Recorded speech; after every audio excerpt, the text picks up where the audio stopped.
Sziasztok! Hármas kapcsolat, megnézzük, hogy mi a helyzet náluk, mi a helyzet a párokkal. Arra vagyunk kíváncsiak, hogy akkor hogy van az egyik és hogy a másik pár. Talán akik rendszeresen nézik, tudják, hogy ők, akik jelenleg együtt élnek, az a páros, ők azok, akik külön élnek, de energetikailag össze vannak kapcsolódva, és a középső személy az mind a két párnál ugyanaz, tehát ő az a személy, akinek itt is van egy társa, meg itt is van egy párja. És akkor lássuk is, hogy az együtt élő párnál mi a kapcsolat, hogyan áll a kapcsolat, mi a kapcsolat jellege. És kettőt kérnék szépen a társ részéről, hogy szerinte hogyan áll ez a kapcsolat, a kettejük kapcsolata.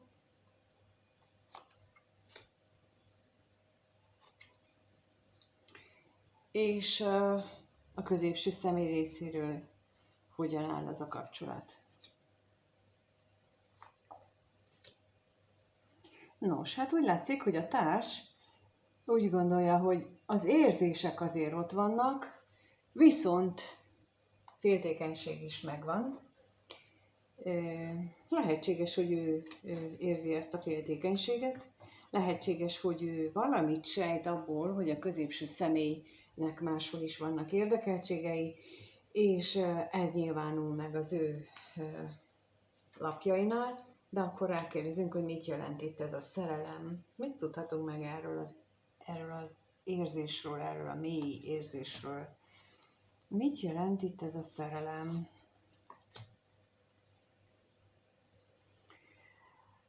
Úgy látszik, hogy ő valójában az érzések hiányáról beszél, és ezért, vagy abban azt érzi, és ezért próbálja ráfogni arra, hogy akkor biztos van harmadik, azért fordul magába a párja, azért vannak nehézségek és gondok a kapcsolatban, ami itt most megmutatkozik. És akkor kérdezzünk a féltékenységre is még, hogy arra milyen információ jön még pluszba. Ugyanakkor pedig megmutatkozik az is, hogy az együtt élő társ az nagyon is kapaszkodik, ragaszkodik ehhez a kapcsolathoz. Annak ellenére, hogy úgy látom, hogy más lenne a feladata, de lehetséges, hogy ő neki például az elengedést kellene tanulnia, de itt nem azt érzékelem. Vagy pedig a másik verzió, hogy ez a féltékenység, ez félelemként van benne, ebben a személyben, és méghozzá attól való féleleme van, hogy a függőségeik, az ahogyan egymásba kapaszkodnak a párjával, az nem teljesen normális, az ilyen abnormális tulajdonképpen. Tehát, hogy ez túlzó, nem kellene, tehát olyan, mintha itt érezni azt, hogy ez nem helyes, amit ők viszonyulnak egymáshoz. És akkor a középső személynél pedig azt látjuk, hogy ő úgy éli meg ezt a kapcsolatot, hogy tele van nyüglődéssel, vitával, veszekedéssel, semmi nem működik, olyan, mintha az egész élet, a sors, az ki akarna velük babrálni, és ő így éli meg, de akkor a bosszúságra kérnék szépen, hogy a bosszúságról mit lehet tudni, és a szerencsére is kérek.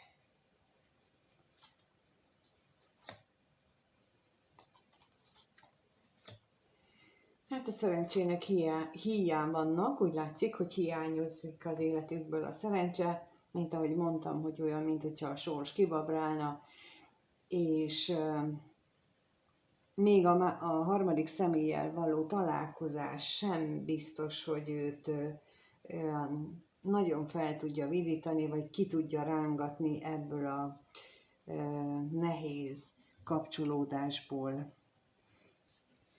És akkor megnézzük, hogy azoknál, akik nincsenek együtt, nem élnek napi szinten együtt, náluk mi a kapcsolatuk jellege, kettőt kérnék szépen a középső személy részéről, hogy ő hogy éli meg azt a kapcsolatot,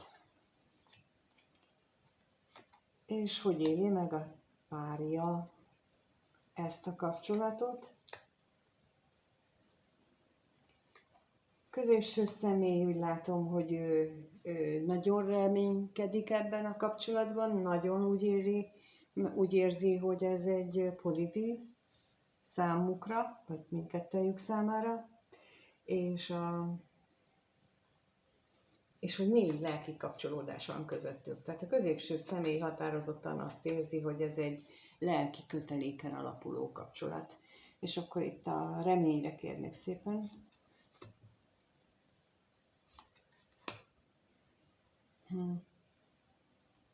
És a lélek, a lelkészre is. Bizony, mert amikor ő magába fordul, vagy magára befelé figyel, akkor ő úgy éli meg ezt a harmadik féllel a kapcsolatát, hogy az egy megnyugvást, békességet hozó kapcsolódás, ahol ő meg tud pihenni, amire mindenkinek szüksége van. Általában a jó esetben ez a családjával az embernek, de bizony előfordul, hogy nincs nyugta, és hosszú időn keresztül nincs nyugta, és olyan, mint hogyha itt ebbe a kapcsolódásba pont ezt találná meg, és ezt mutatja itt ez alap is, hogy ő állandó nehézségeket él meg, és akkor erre válaszként, vagy ilyen csodaként érkezett meg ez a kapcsolat, és reméli, hogy ez így is marad a jövőben is. Ugyanakkor pedig a harmadik fél, tehát akivel nem él jelenleg együtt, ő úgy látja ezt a kapcsolatot, hogy 1000 vérből sebzik, vagy 1000 sebből vérzik, bocsánat, 1000 sebből vérzik ez a kapcsolat, és hogy itt olyan nem jól mennek a dolgok. Érdekes. És miért érzi így ezt? Akkor megkérdezzük a pénzt, hogy arra mit tudhatunk meg, mitől érzi ezt, hogy ilyen sok nehézség van benne.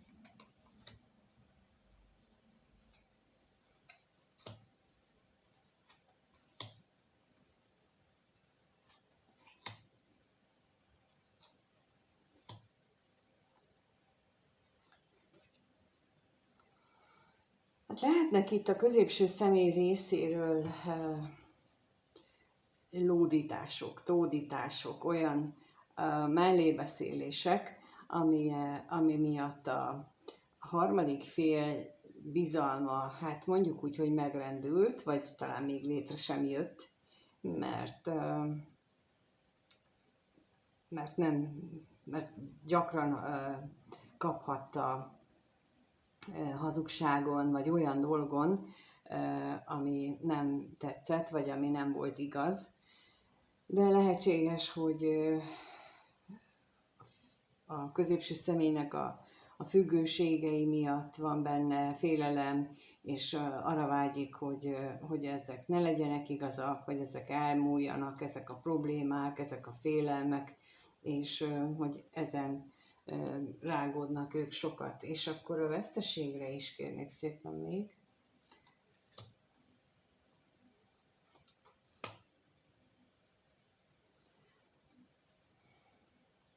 És a másik dolog, ami miatt ő ezt így, azt sok problémát lát benne, a másik kapcsolódás, hogy nem tudja, hogy lesz-e abban változás, történik ott valami, vagy pedig minden marad úgy, ahogyan volt, és akkor tehát ez a teljes bizonytalanság érzése, úgyhogy ő azért éli meg ezt a kapcsolatot így, hogy így semmi nem biztos.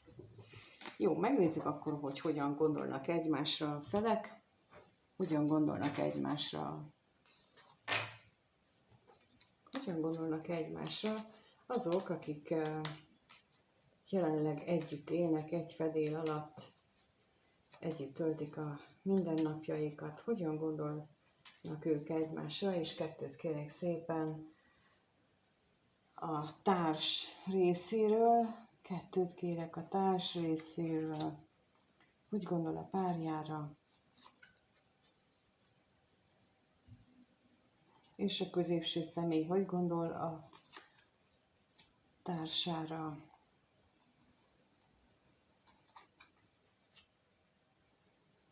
Úgy látom, hogy akivel együtt élsz társal, a középső személy, ő úgy gondolja, abból következtet, hogy a vágyait esetleg máshol éli meg, hogy ott valami furcsaságot érzékel.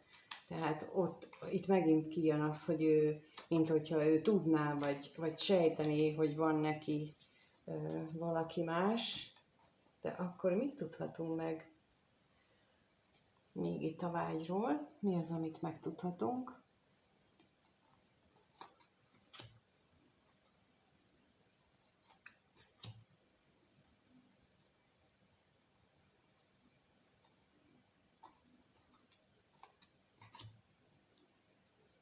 És a látogatásról is kérnék szépen még információt.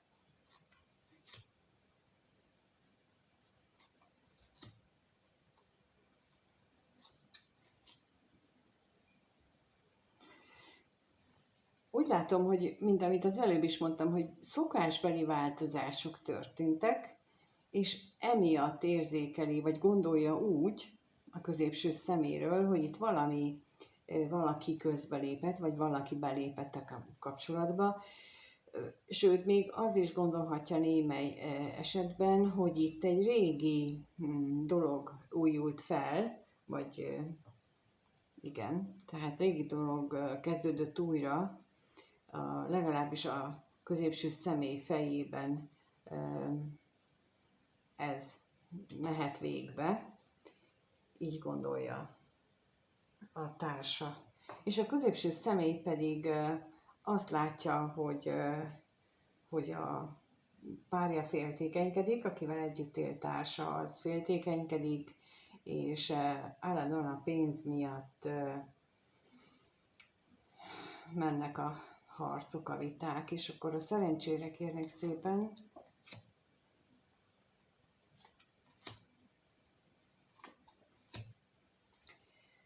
Igen, itt a szomorúság, a depresszió, a társa részéről, az állandó pénzhiány miatt, és akkor a féltékenységre is kérnék szépen még.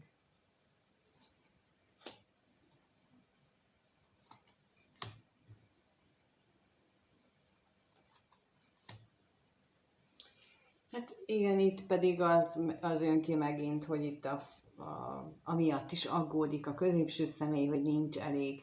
Tehát ez kifejezetten most úgy látom ebben a kapcsolatban nagyon domináns az, hogy az anyagiakban valami jelentősebb változás történt. Lehet, hogy a korábbiakban a középső személy jobban hozzájárult a családi kasszához, vagy a társa az, aki elkezdett jobban költekezni, vagy több mindent szeretne, mint korábban is, nincsen rá fedezet, és nem akarja ezt így tudomásul venni, nem akarja megérteni, hogy az a pénzmennyiség, amit ők eddig is kerestek, az nem elegendő erre, vagy ahogyan megváltoztak a dolgok, azok bizony nem elegendőek már arra, amire ő szeretné, de az is lehet, hogy megnőtt a család is, több kell, tehát, hogy nagyon-nagyon sok mindentől függhet, de a lényeg az, hogy itt, úgy látom, hogy itt azért komoly problémát okoz a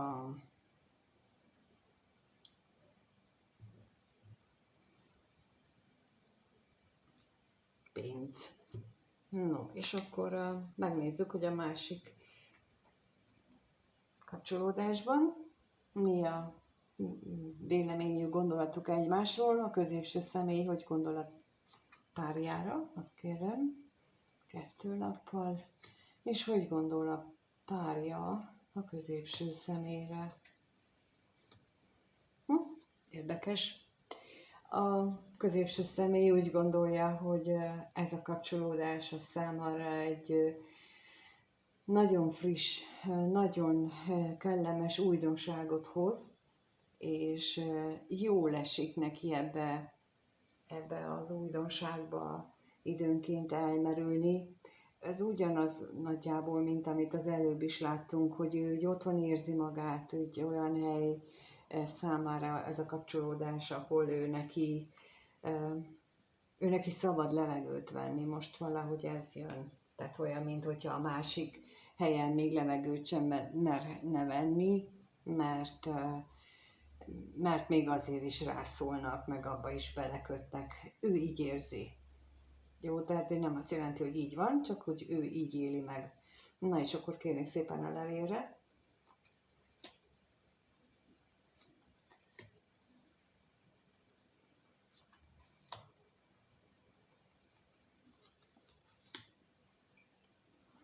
És a gyermekre is.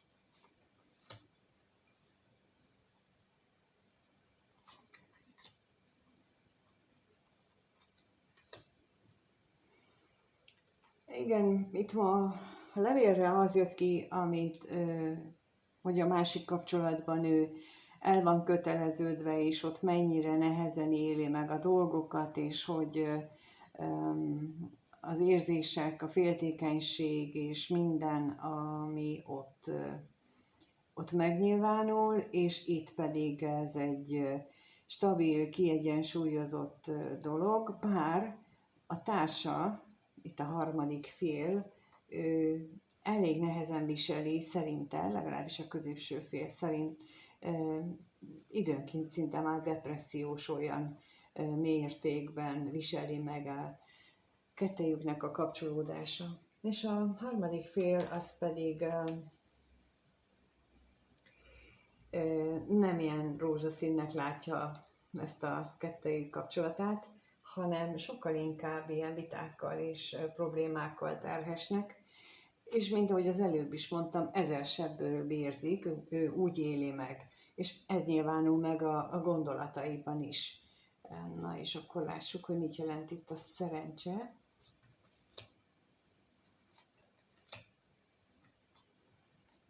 És a bosszúságra is kérek.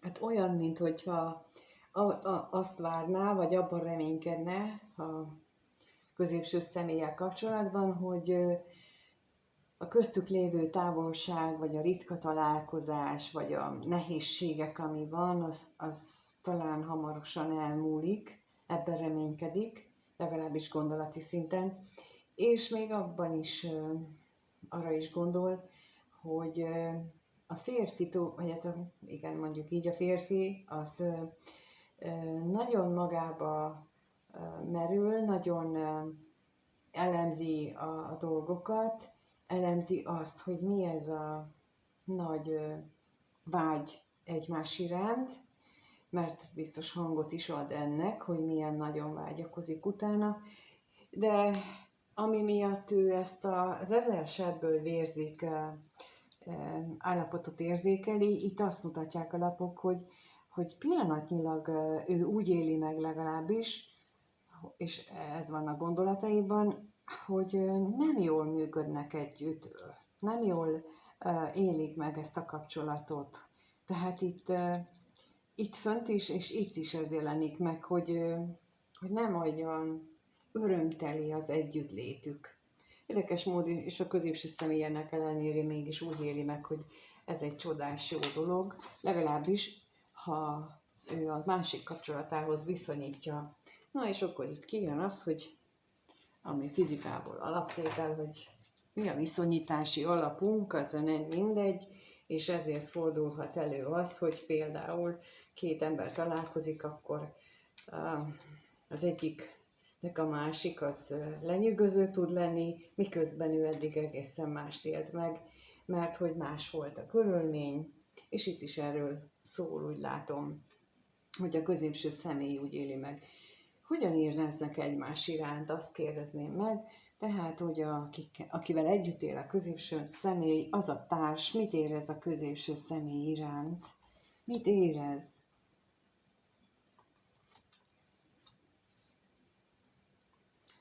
És a középső személy a társa iránt.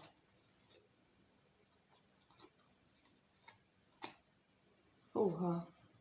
Hát a társa az betegesen szerelmes. De tényleg, tehát, hogy olyan módon ragaszkodik ehhez az emberhez, mint hogyha az életét vennék el tőle. Szóval nagyon nem is tudok ezt elmondani, hogy hogyan, mennyire ragaszkodik. A betegségre kérnék szépen. Szinte remegést érzékelek, annyira oda van utána.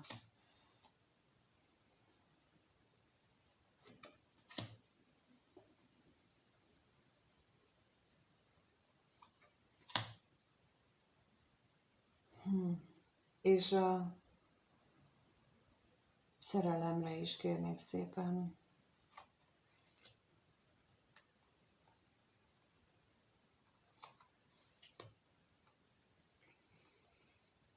Megszállottság. Ezt már igazából, ez már ilyen megszállottság érzés, amit ő részéről érzékelek, és az, hogy milyen mély. A lapokból is látszik, hogy van itt érzés, nagyon is van, de ez olyan, tényleg nem olyan szép érzés, hanem tényleg ez a megszállott érzés már, hogy ő, de ez a birtoklásból ered, azt érzékelem, mert az jött itt közben, hogy őtől nem vehetik el, mert ez az övé, ez az ember. Tehát, hogy ezek jöttek itt közben, miközben raktam ki. Szóval, hogy ő attól fél, hogy ő elveszik tőle. Olyan, mint amikor a gyerek a kislánytól a babát elveszik. És akkor ő foggal körömmel ragaszkodik, hogy ő azt megtartsa, mert az az ő babája. És én ezt érzékelem, és így ilyesmit érzékelek itt most. Hú, nem kellemes ez a mély érzelem. Nem szép érzés. A középső személy viszont, hát ő hazugságot és hamisságot érez ezzel a személlyel kapcsolatosan, és lehet, hogy eljátsza. Édes Istenem, a hamisságra kérnék szépen.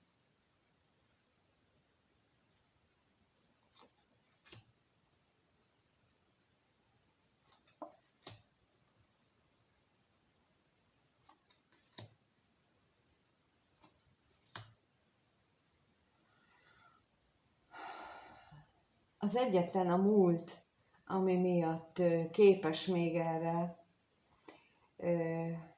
hogy itt színleljen, a múltbeli események, érzéseknek a előhozatalával képes arra, hogy itt bármiféle érzéseket érezzen a társa iránt, és a kevés pénzre is kérnék.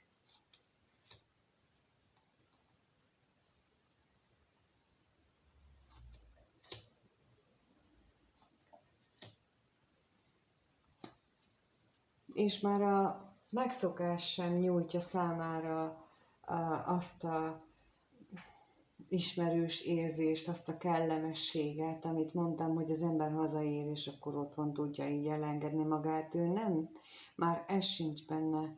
Tehát ez nagyon érdekes. Illetve annyiból nem azt mondanám, hogy érdekes, hanem amikor szokták mondani, hogyha valakit elküldünk, vagy amikor megszűnik a kapcsolat, akkor van, akkor döbben rá, hogy ő igazából mit is jelent a számára, és itt ezt érzem az együttélő társ részéről, hogy ő most kezdi felfogni, hogy tulajdonképpen mi történik akkor, hogyha ez a harmadik fél, vele mi történik, hogyha ez a középső személy ez itten új kapcsolatba megy, és ettől ilyen megszállott lett. Na és akkor megnézzük, hogy a középső személy mit érez a harmadik fél iránt. Megyünk tovább, mert ez nagyon nem volt jó érzés. A középső személy mit érez a harmadik fél iránt? Arra kérnék 2.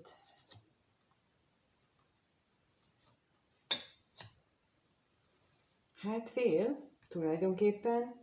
Némelyik esetben féltékenységet is érezhet a harmadik fél miatt, de félelme lehet az ügyben, hogy esetleg mást keres magának ez a társa. Na, és akkor kérünk szépen a látogatásra.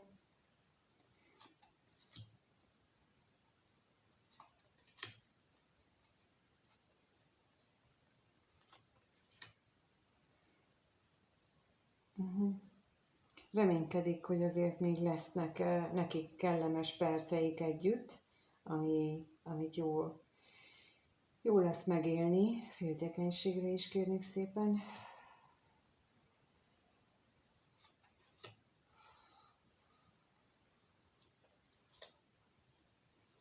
Bizony, tehát, hogy ő fél attól, hogy itt másik kapcsolatot talál magának. És nem kértem, de úgy látszik, hogy az így kellett lenni, hogy a harmadik fél mit érez akkor a középső személy iránt. Erre kérnék szépen még 2. Nagyon kíváncsi voltam, hogy itt a középső személy mit érez, valószínűleg ezért azon mentem végig előbb. De a harmadik fél részéről, hát ő a nehézségeket érzi, de azt is érzi, hogy azért újra és újra van biztató körülmények is. Ellenségre kérnék szépen.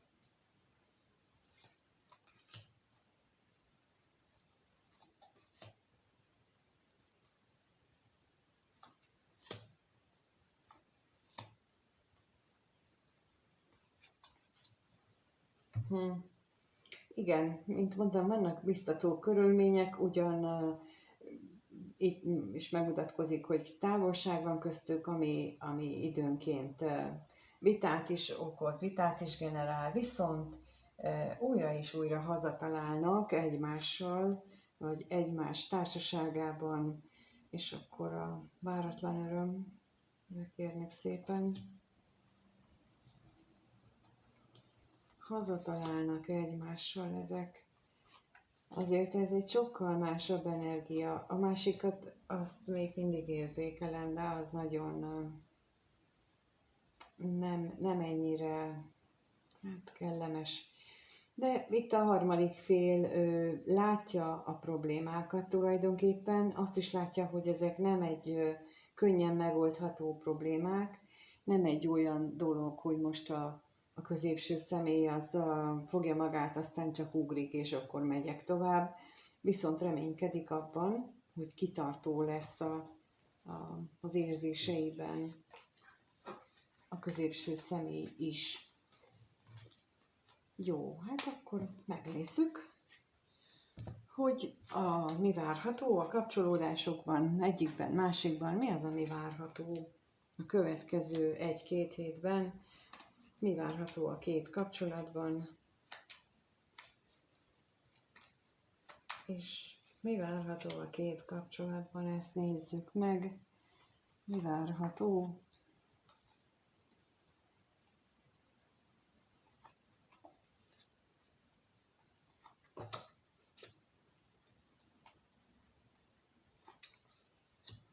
Hát úgy látom, hogy a múltba való visszavágyakozás, hogy milyen jó volt akkor, és de jó lenne, hogyha még ott tartanánk, ha nem történt volna meg mindez, és akkor erre kérnek szépen.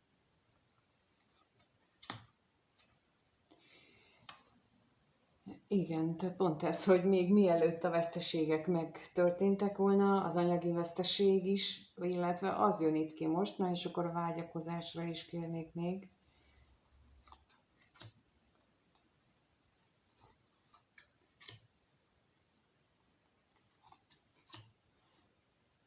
Úgy látom, hogy itt nagy javulás nem várható, legalábbis a társ részéről.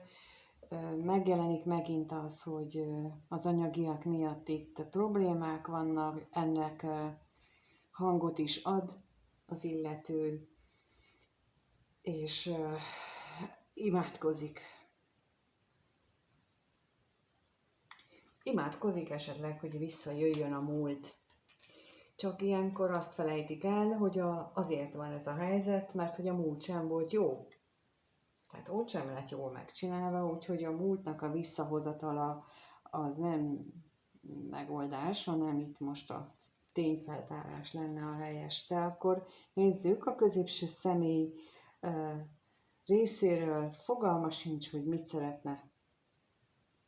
Ő azt se tudja, hogy mi lenne neki a jó, ő nem szeretné itt felrúgni az egészet, de úgy van, hogy nem is bírja már, nem tud mindennek megfelelni, saját magának se tud megfelelni.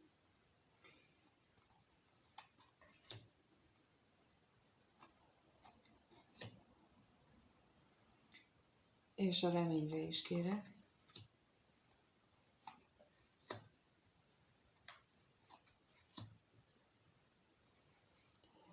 És az a szörnyű, már az ő érzéseit tekintve, az a szörnyű, hogy már a gyermekek iránti szeretete is hamisnak érzi. Tehát azért mondtam, hogy már azt sem tudja, hogy ő mit szeretne, mert annyira nagyon belehajszolódta magát, vagy belehajszolódott ebbe a helyzetbe, hogy már az érzéseivel sincs tisztában, már abban is kételkedik, hogy ő hogy szereti a gyerekeit, illetve azt se tudja, hogy most a vállás az hogyan lenne jó, mi lenne a házzal, ki hol lakna. Szóval egyáltalán rengeteg kétsége és nehézség van, amit ő most itt a következő időszakban meg fog élni, át fog gondolni. Mondom, olyan lelkiállapotban, miközben ő maga sem tudja, hogy mit akar. Valószínűleg nem csak az, hogy nem tudja, mit akar, hanem annyira elbizonytalanodott ebben az egész, hát nem most kezdődött helyzetben, hogy teljesen kétségbe van tőle esve. És akkor megnézzük a másik kapcsolatban, hogy ott mire számíthatunk a következő 1-2 hétben, mire lehet ott számítani.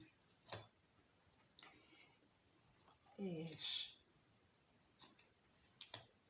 itt úgy tűnik, hogy lehetséges, hogy újabb nehézségek adódnak, amelyek újabb kihívás elé állítja őket, de az is látszik, hogy azért a múlt itt őket újra és újra ellátja, úgymond tápanyaggal, ellátja érzelmi feltöltődéssel, érzelmi tápanyaggal, amit a múltban ők együtt már megéltek, tehát nem egy frissen létrejött hármas kapcsolatról van itt szó. De akkor nézzük a váratlan örömöt, mit tudhatunk meg róla.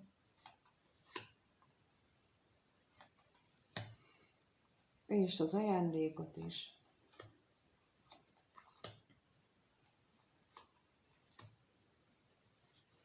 Lehetséges, hogy milyen érdekes, hogy itt mind a kettőnél a ház jött ki utoljára, tehát az otthonnak az érzése, míg itt arról van szó, hogy ki hol fog, vagy hogyan fog lakni, itt pedig arról van szó, hogy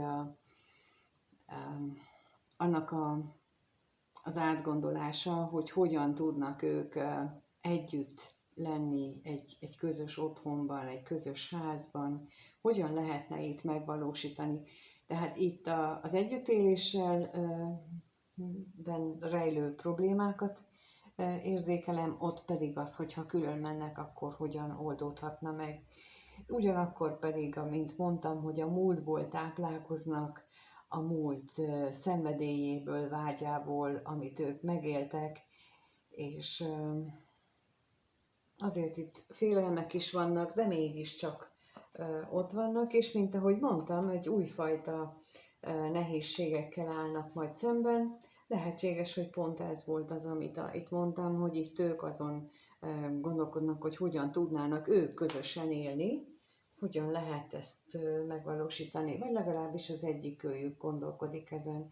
És akkor a gyermekre is kérnek szépen még plusz információt.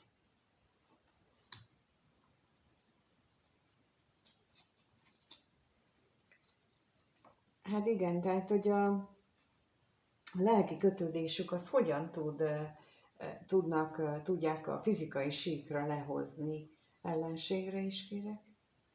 Hát ez az újfajta nehézség, amivel ők szembeállnak, illetve a középső személynek a párkapcsolata, hogy valójában miben reménykedik ő. Itt most a harmadik fél részéről érzem ezt a bizonytalanságot, hogy vajon milyen reményei vannak a középső személynek.